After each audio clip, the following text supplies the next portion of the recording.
episode of Midnight Monster Movie Mayhem. I'm Captain Creepy, and with me as always is the world's only captive gargoyle, Rugair! There he is, yeah, Rugair. Good boy. Calm down there, buddy, it's all good. He's having a good week this week.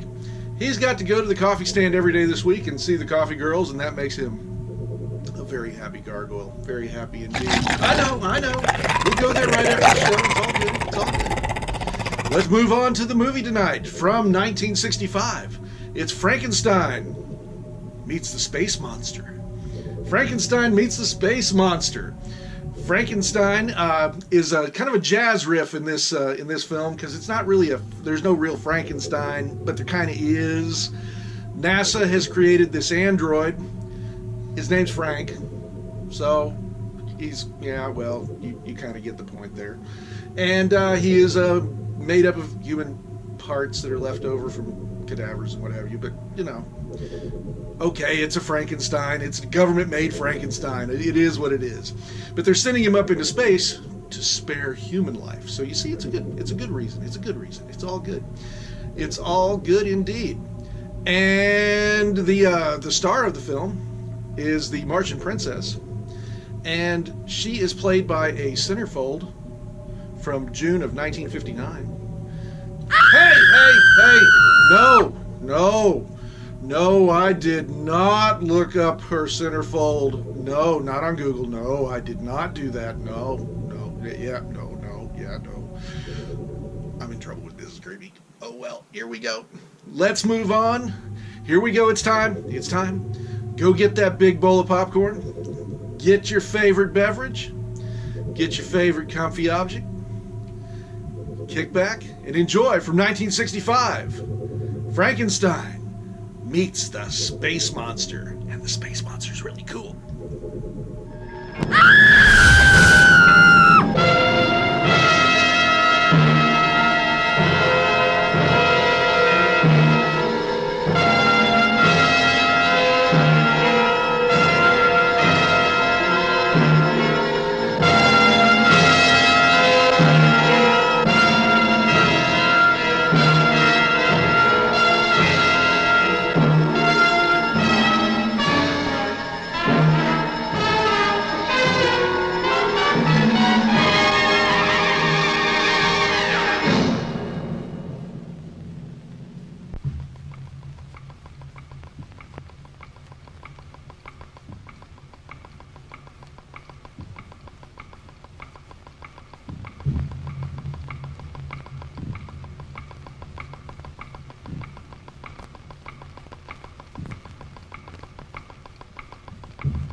Modulated hydrogen frequency signal of 21 centimeters, Princess. What does that mean? We're not quite certain, Princess, but it is definitely the same signal we have been following since we left our planet. The source of the signals is the planet that we are observing on the telescanner now. These transmissions indicate some intelligent life. Let us move in for a closer look. The spectrographic probe indicates that the atmosphere is suitable to sustain us. Prepare for a landing. We will see. Instruct the landing party to wear pressure suits and breathing apparatus. Aha! They have launched a missile attack. It may be aimed at us.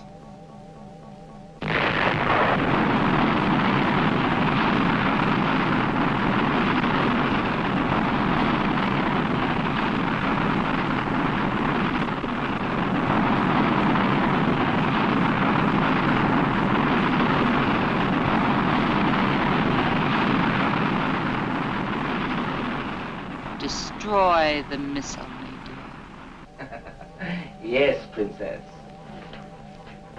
Focus full force field at 090 degrees, range 700.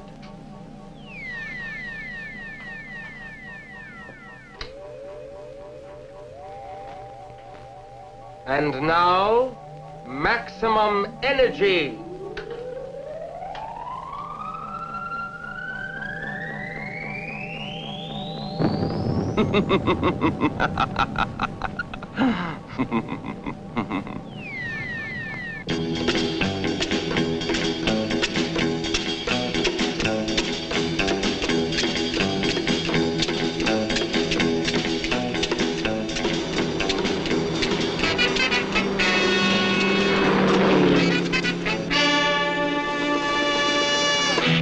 What do we do if this guy fouls up today, Professor Steele? General, we've checked everything out. I'm absolutely confident that nothing can go wrong.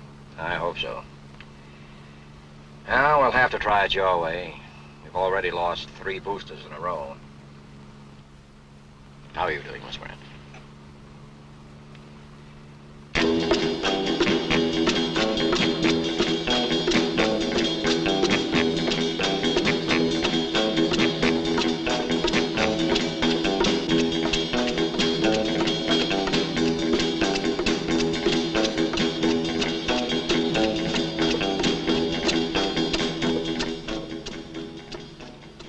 How much longer before we reach the Space Center, Sergeant?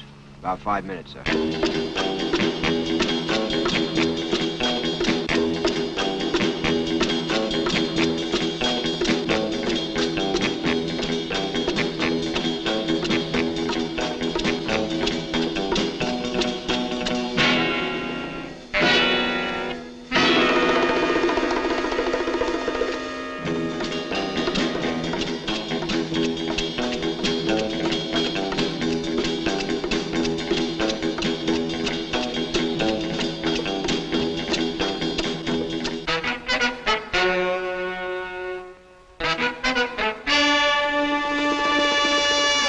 We're going to be late with the story, but the latest word is that there's going to be a new man.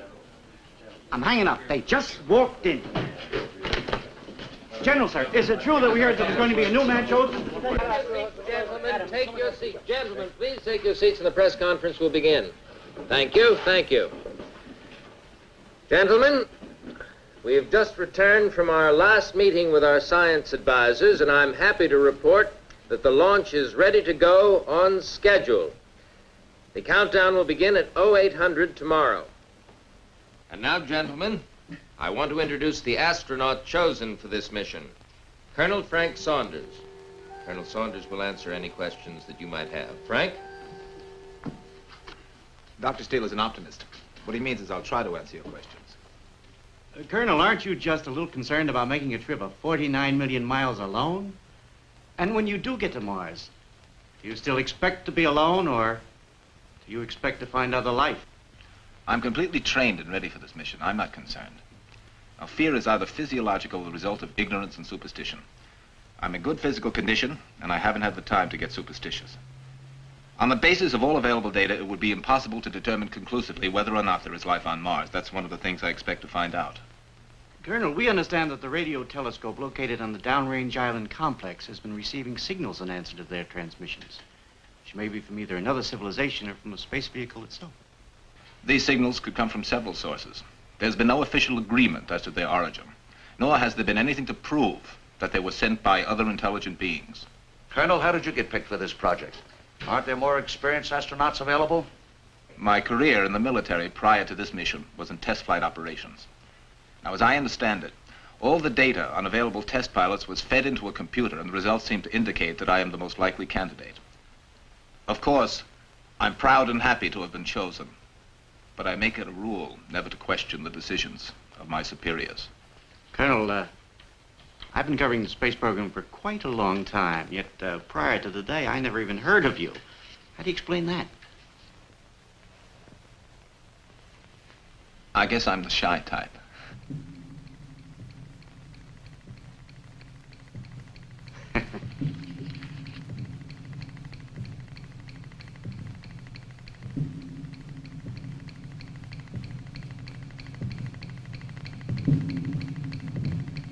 Colonel? Colonel? Gentlemen, the Colonel wasn't kidding. He really is shy.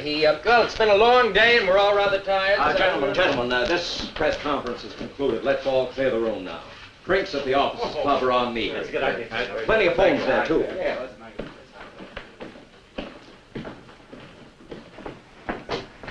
Prepare for examination.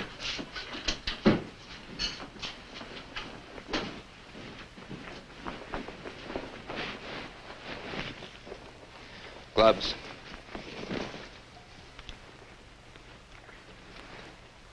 Quickly.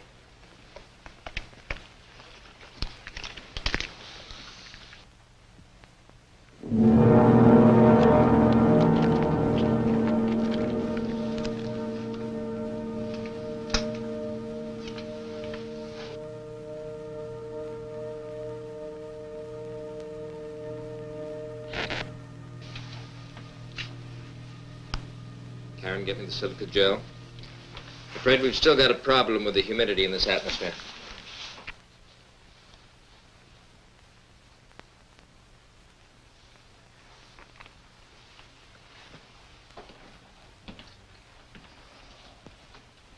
Dr. Steele, I've been against this project from the beginning.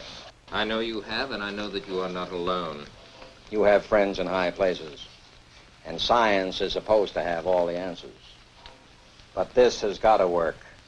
If it fails, I assure you, you won't have any friends, and I'm not going to take a fall. It's not going to fail, not after we've come this far. We have here, for all practical purposes, a normal human being created out of normal parts, transplanted, except for his synthetic skin and the electronic sensory control system, of course. But the significant factor here is that we can control him with this simple mechanism. His brain can record the data that we need and transmit it to us. He's a remarkable creation, all right. I don't understand why.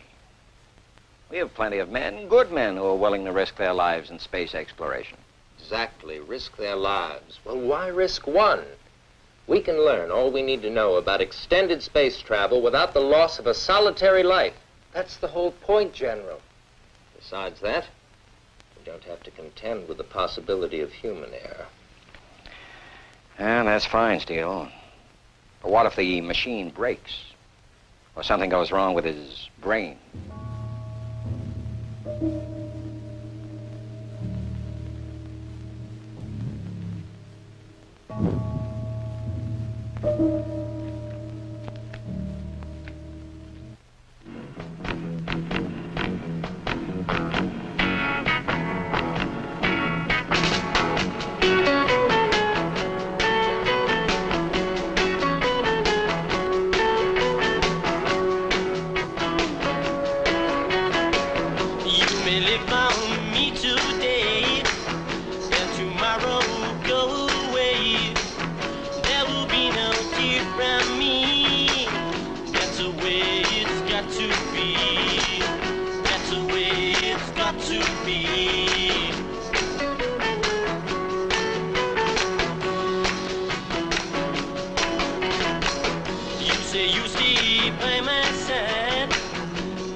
Let me be like summer's rain, quickly come down.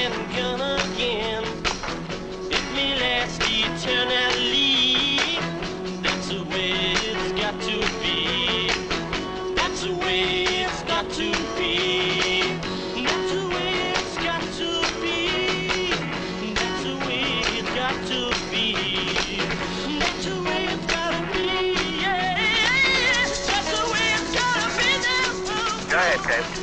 Your attention, please. On my mark, we will pick up the count at T-minus. Mark 57 seconds. Stand by to start EPI on my mark. Roger. Minus 50. 3, 2, 1, mark. Roger, EPI is Minus started. 45. Minus 40. Status check, pressurization. Locks tanking. Have a blinking high level light. You are go. Water systems. Go.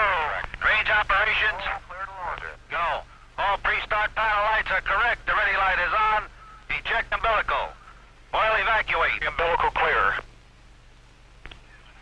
All recorders to fast. T-minus 18 seconds and counting engine start. 10, 9, 8, 7, 6, 5, 4, 3. Great day for the United States of America, ladies and gentlemen. Beautiful, Adam. Let's hope your creation doesn't fall apart. Still got a few miles to go, General. The Earthship has just been launched and is headed directly toward our sector. Do you suppose that they have seen us at this altitude, Dr. Nadir? The probability is low, Princess. We have kept our anti-radar detection at full force. Let us not take any chances. Commence attack plan on the Earthship. Yes, Princess. Focus full force field at 090 degrees, range 700. We did it, Adam. We've proven again that science and the military can accomplish the impossible.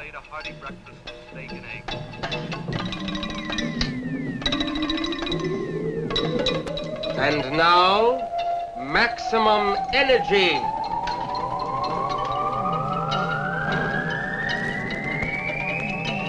Great American space. Culmination. There seems to be something wrong here. We have lost the picture portion of our program. This is General Bowers. What's going on? With your set at home. Clear all frequencies from further traffic. Word now from Rocket Control Central. Yes, Colonel. Mayflower 2, Mayflower 2. This is General Bowers. Over. This is Mayflower 2. Malfunction in all electrical systems. Request permission to abort. Rocket out of control. All systems, no go. I repeat, all systems, no go.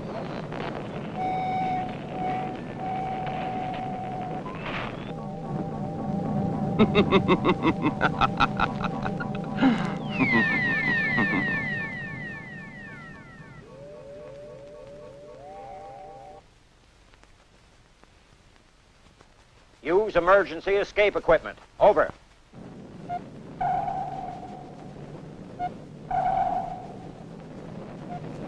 Mayflower 2, Mayflower 2.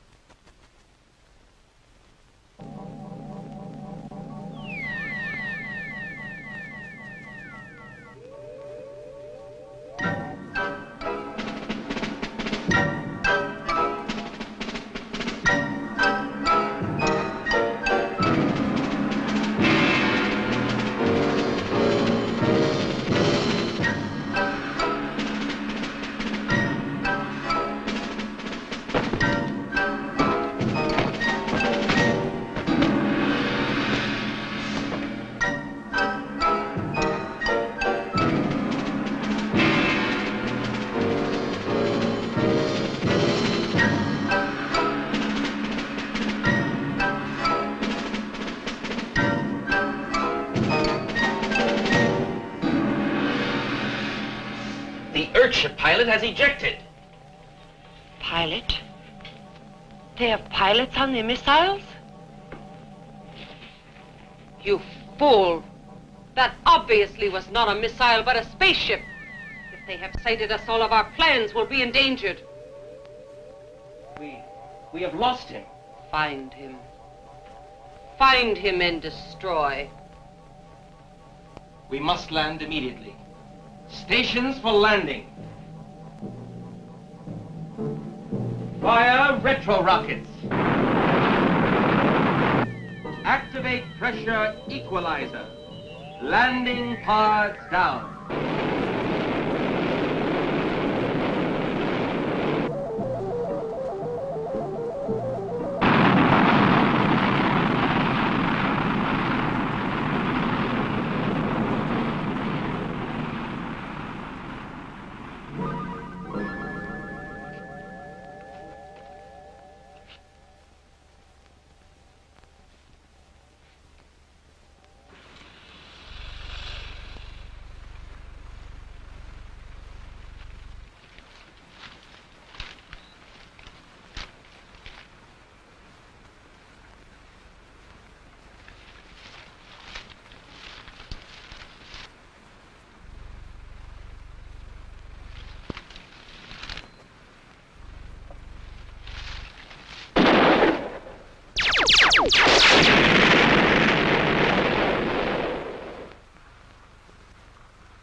The electronic sensor indicates the patrolmen in the vicinity.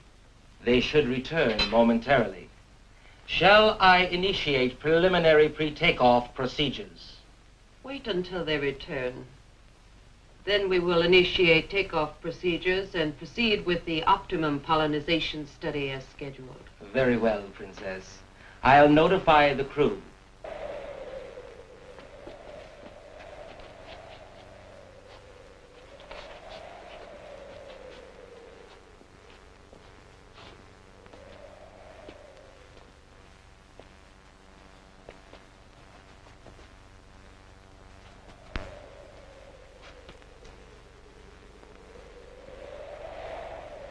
If we resume operations today, we will not have lost much time.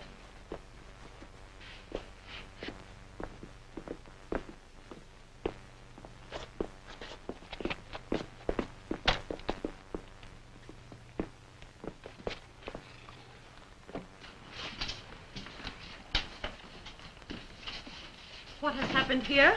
We found him in this condition, Your Highness. There was no sign of the fugitive astronaut. We returned immediately with our comrade to receive further orders. He seems alive. He is alive, Your Highness, but badly wounded. He will require immediate treatment. Is he able to talk? We must know if he is able to talk. We must know if the fugitive has escaped. He is unconscious. But from what he told us, it would seem that the fugitive was badly wounded and has little chance of escape. If he was so badly wounded, how could he have attacked our patrolmen? Did you search the area? Did you see anyone? Was there no sign of life anywhere? Enough, Nadia. This is a clear case of failure. If the fugitive was able to inflict such damage on the patrol, he may be capable of escape. But that can ruin our plans. We cannot complete phase 1 of our survey or any part of our plans if we are detected. This is absurd. After all the reconnaissance work we have completed without successful detection, now to be forced into this position. In the past, we have always dealt with intruders easily. But now, so close to success, to have this happen. What are your orders, Princess? Shall we call in the rest of the patrols and take off? We cannot. We must commence phase 2 immediately. But we have not completed the survey yet. What if this area does not prove... We have no choice. I will talk to our men on the communicator. May we take this man in for treatment now, Princess? No. We will make an example of him. There can be no more failures. Bring him to Mull.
That's where you get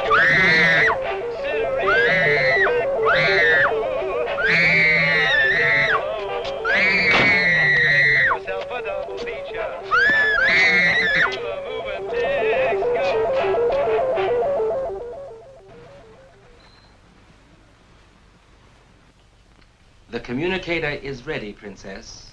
The men are alerted and waiting your words. Of course, you all know why we left our planet home so suddenly. As a result of the recent atomic war, it was determined unfit for further habitation, at least until the radiation level decreases. You can consider yourselves fortunate to have been chosen for this crew. In case you don't know how fortunate you are, I will let Dr. Nadir tell you what is happening to those left behind. The lucky ones are dead. Of the others, some will go mad. The others will slowly rot away and die in gradual agony. We have won the war. We are the sole survivors. It belongs to us. But it means that we are extinct as a race, unless, of course, we can find some good breeding stock and repopulate our planet. We have won the war, but we have no women. We have come here to this planet for one purpose only, to acquire breeding stock to repopulate our planet. We have been placed in danger of detection by the recent failure of one of our patrols. And as a consequence, we must immediately begin phase 2 of our plan, capture of the Earthwomen.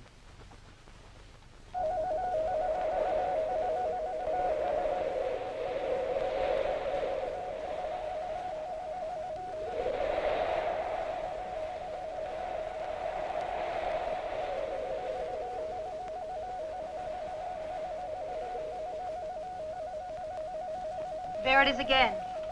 I've lost him. Sorry. I don't know why we're doing all this. Well, it could be him. He could be out there somewhere, wandering around, hurt. You mean defective, inoperative? I know he's not human, but he's capable of experiencing pain. He could be suffering. What we've been picking up could be normal electronic interference from any number of possible sources. Our last contact was at liftoff plus 202. At that point, it had already been traveling 1,500 miles. None of the downrange picket ships or island stations have reported any contact. The odds are 1,000,000 to 1 you'll never see your boy again. Let's all get some sleep so we can write a good report in the morning. What if everything except the energy level, all the data communication, all the electronic memory were destroyed? Well, then he'd be a blank. An astro-robot without a control system. Oh, he could feel and experience things, but he wouldn't know anything. His instinct would be to try to connect with his master control. Of course, we don't know how much damage has been done to the physical machinery, but he wouldn't know where to go. He might wander for days, mobile but aimless. What would he do? I don't know. It would depend on what had happened to him. If he'd had any bad experiences, he might react violently out of his built-in self-preservation unit. Anything could happen. What you're saying is that he could turn into a Frankenstein.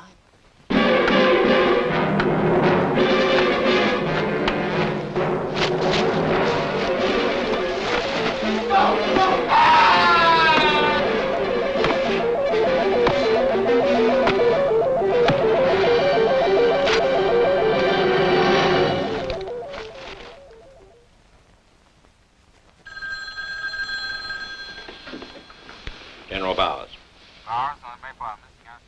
Is there positive identification? Let me know when anything more comes in. Right.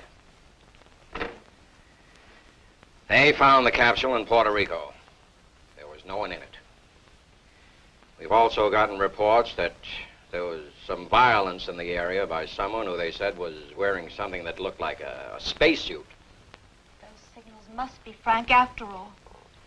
But what are those reports of violence? Just a moment. The reports are incomplete. We'll have more details when we get to the airport. We're leaving for San Juan tonight.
Yes, Princess. Bring the captive girl in. I want to inspect her myself. Yes, Princess.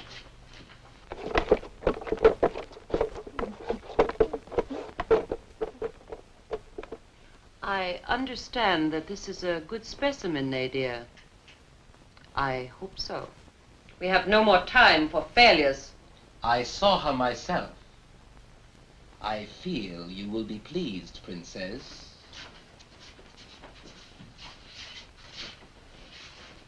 Come toward me. Now, move back.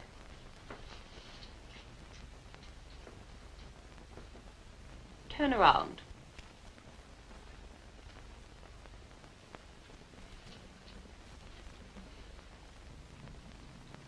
Raise your arms to your side. now, over your head. Now lower your arms.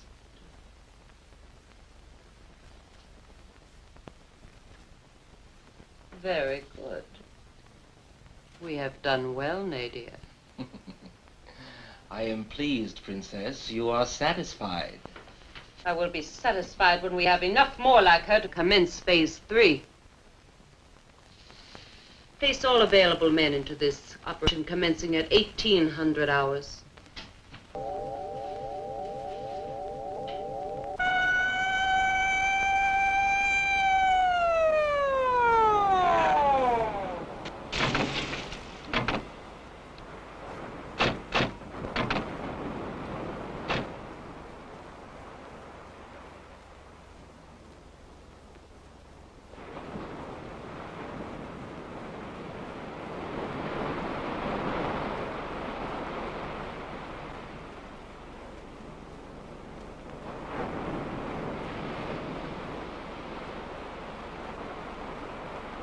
As you remember, we found the car in the trees, parked, apparently unmolested. Picnickers were over here. But the most interesting thing we found was over here.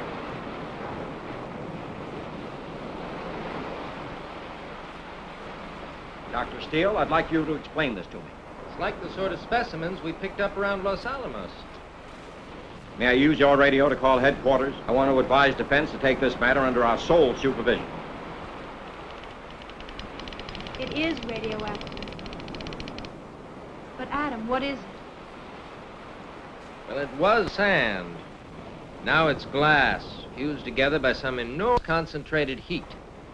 But what I can't understand is what that has to do with Frank. It couldn't have anything to do with Frank, Adam.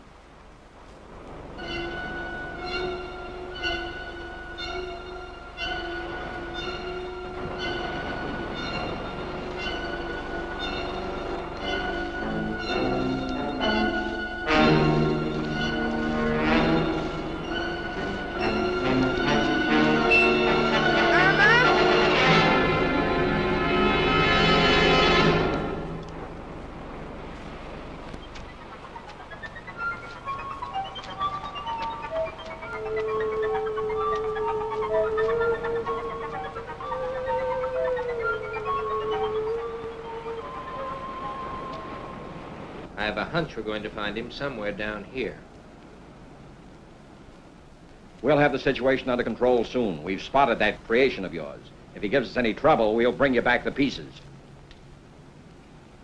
Adam, Frank has become so real to me that I can't bear the thought of his being hurt. Please, let's just get started. Karen, nobody's going to destroy 10 years of my life's work. Up on.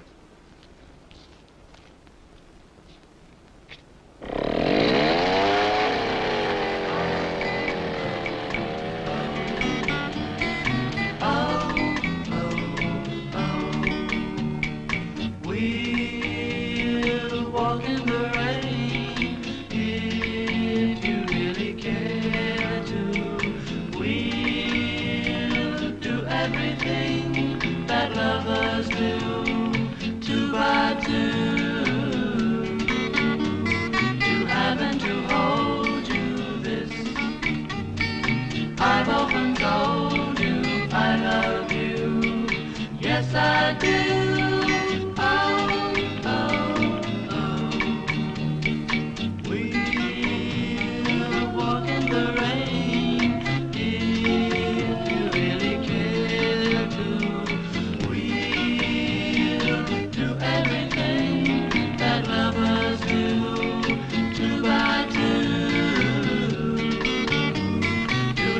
Adore you and tell you what's more, you're everything. Breath of spring, oh, oh,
This way.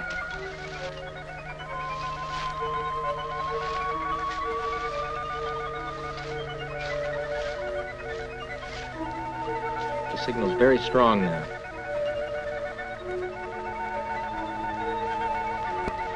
Wait a minute. Should be right down there. Come on. That's where he's got to be. Look, there's a cave here.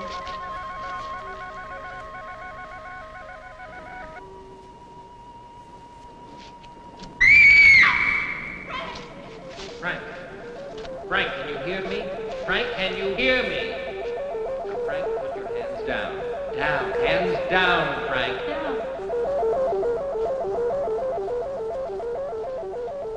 That's right.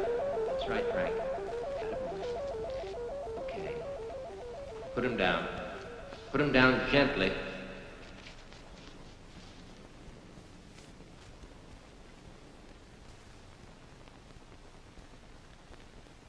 It's horrible, Adam. Looks worse than it is. Remember, he's a robot, not a man, Karen.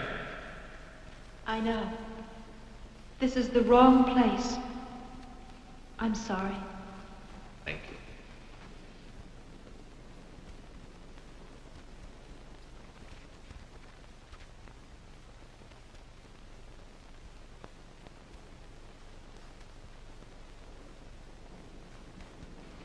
You'd better get started back before it gets dark.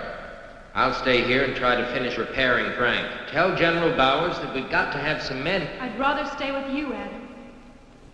You've got to go and get the help, Karen. All right. Goodbye, Adam.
Let me be like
Let us go within and observe the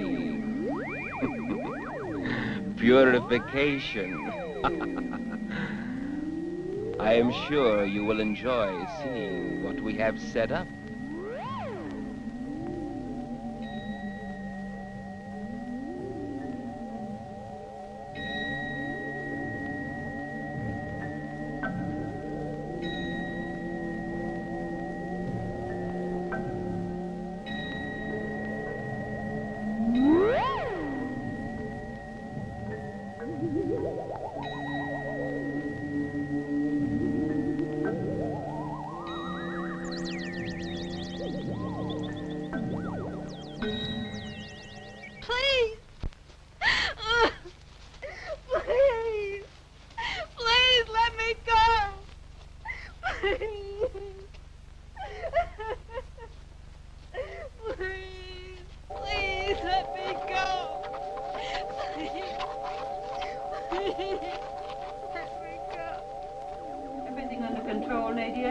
Our electronic purification is going smoothly, and our inspection has revealed no problems thus far. Yes? We found this device on one of the captives. Bring her to me at once. This is a very advanced-looking mechanism for the society. What is this device? What is your purpose here? We have no time. You must answer. I warn you. Very well. I will force you to talk. Nadia, put her in the cage next to Mo. You have only a very few minutes to decide, my dear.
General Bowers. General, we just received a Twix from Washington. What's that? Alert all local forces, Puerto Rico, for Operation Area San Juan. They're asking us for full military support because... Oh, no. I don't buy that, Colonel. Sounds like an ordinary brush fire action to me. There are reports of gunfire and unusual civilians. Probably Castro in that bunch. 8 missing persons. All women, it says here. At least 3 casualties, General. Also, radioactive materials found. And this is Code 24, General. Code 24. All right. I'll have all forces in action immediately. This is General Bowers speaking. Get me Sink Land Fleet. Alert all forces. Area San Juan, Puerto Rico. Code emergency. Code emergency.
Just can't wait for Karen. Careful.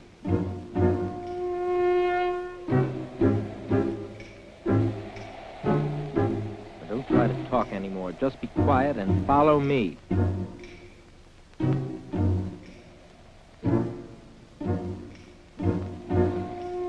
Karen shouldn't be very far. This way.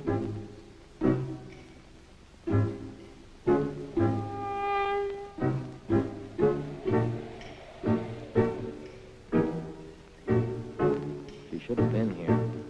Just hope that she hasn't been.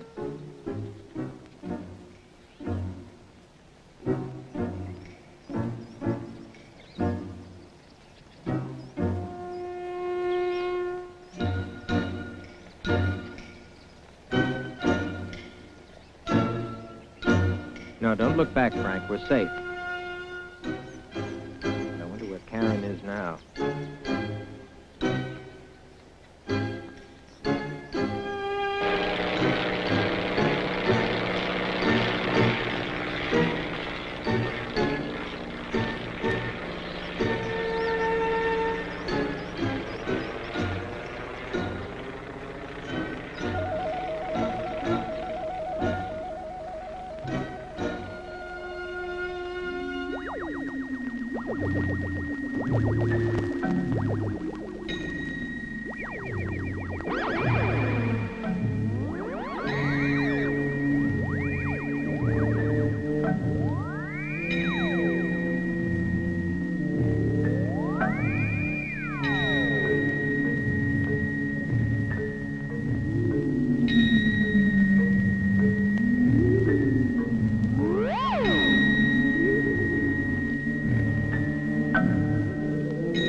There's nothing unusual down there, Ed!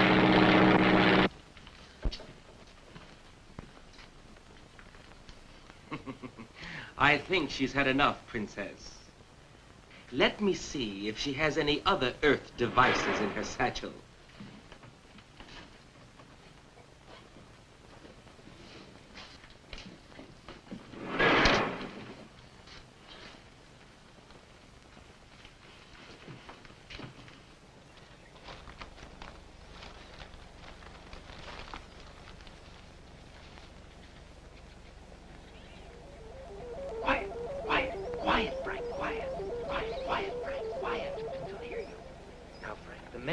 attacked you were from outer space. That's the spaceship that they came here in. That's why Karen didn't get back to the cave. Now look, I think they've got Karen prisoner on that spaceship. You've got to stay here and keep watch over things until I get help from General Bowers. You do that, Frank? All right. Good luck, Frank.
Got a telephone? No. A telephone. Telephone. Hello? A telephone. Telephone. El telefono! Thank you.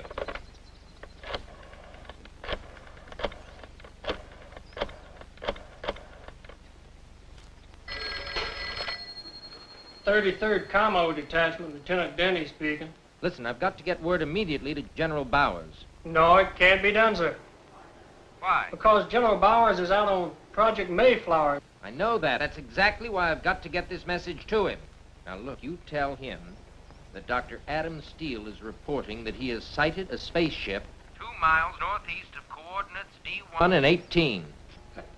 I don't know, sir. I don't know whether I can relay a message like that or not. Nobody would believe it. You will have to believe me. I know that it sounds fantastic. Spaceship. I repeat, spaceship. All right, sir. If you insist, I'll relay the message to him. Hurry. Yes, sir.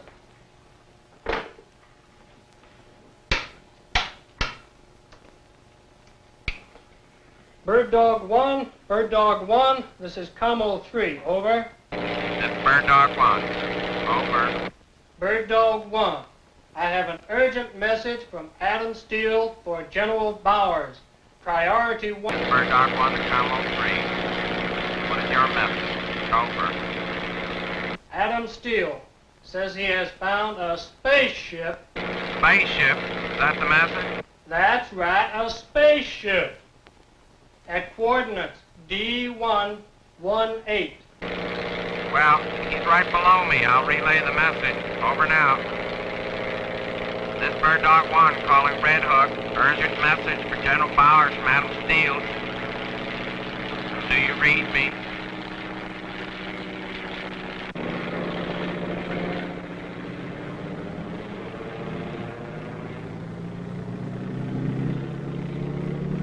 Turn this Jeep around. Red Hook to base. Red Hook to base. Scramble the jets.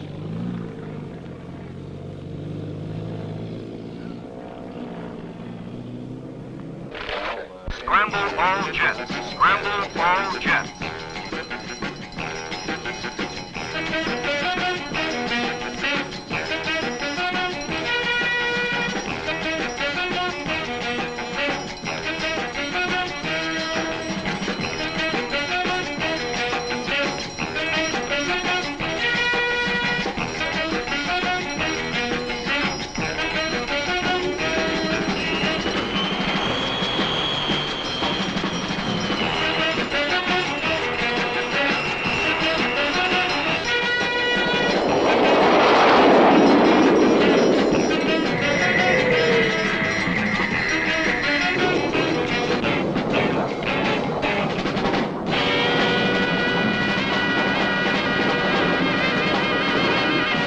Bravo High Leader.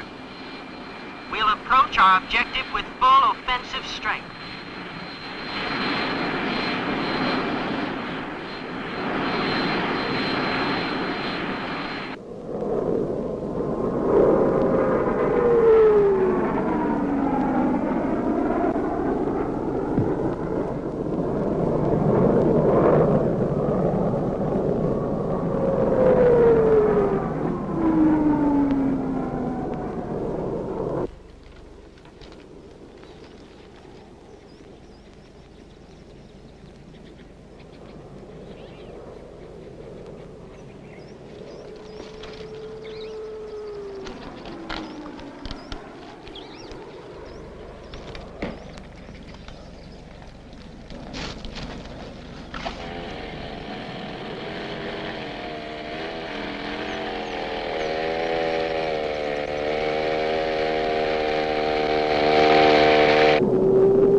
Frank, it's me. Frank.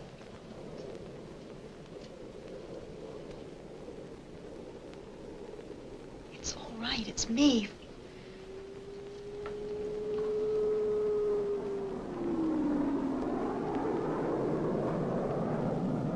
This is Bravo High 3. I am nearing the objective.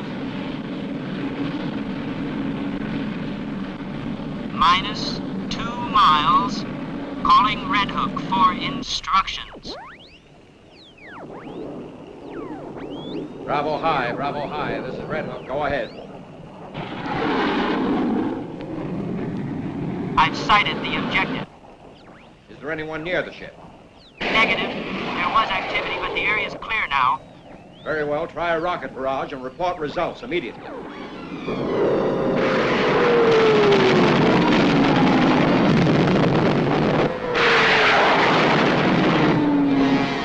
Our rockets just aren't working.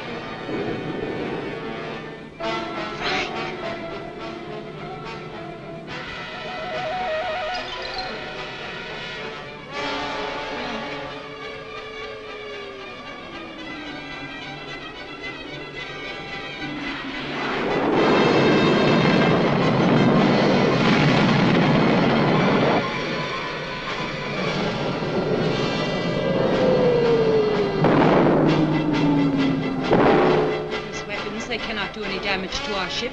We must take off immediately. They have nuclear weapons, and if they use them, we are finished. Where shall we go, Nadia? We must leave immediately.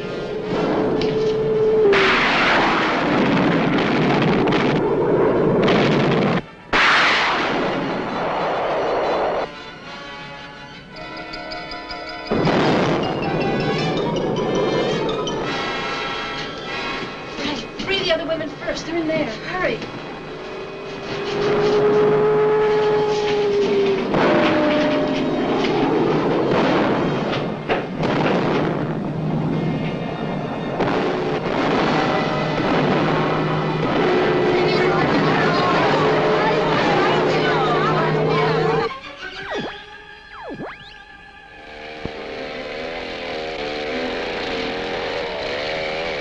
Captain, what were the results of the last strike? General Bowers, you're not trying to destroy that spaceship. What do you think? I'm absolutely convinced that Karen and at least 2 other women are aboard that spaceship. General, you gotta stop that attack immediately. Captain, get Bravo High and tell them to cease fire immediately.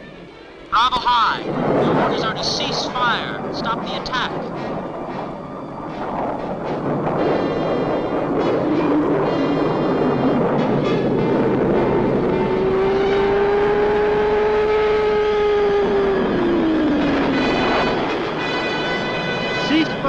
Cease fire.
Igniters!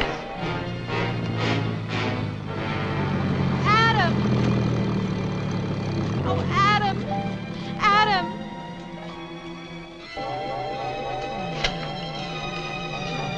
Rockets, ignite!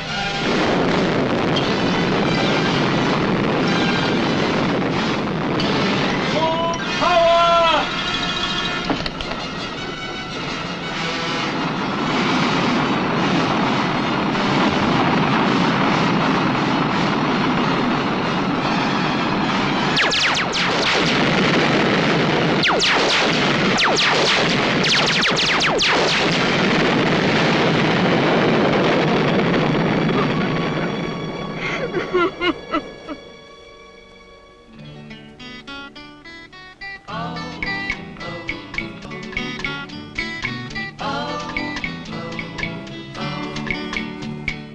We'll walk in the rain if you really care to. We'll do everything that lovers do, two by two. To have and to hold you this. I've often told you I love you. Yes, I do.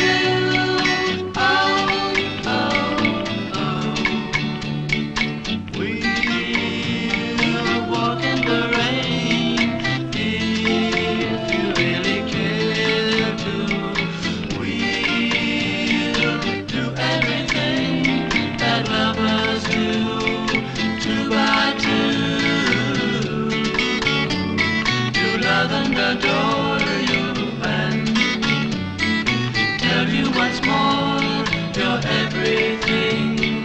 Breath of spring, oh, oh, oh.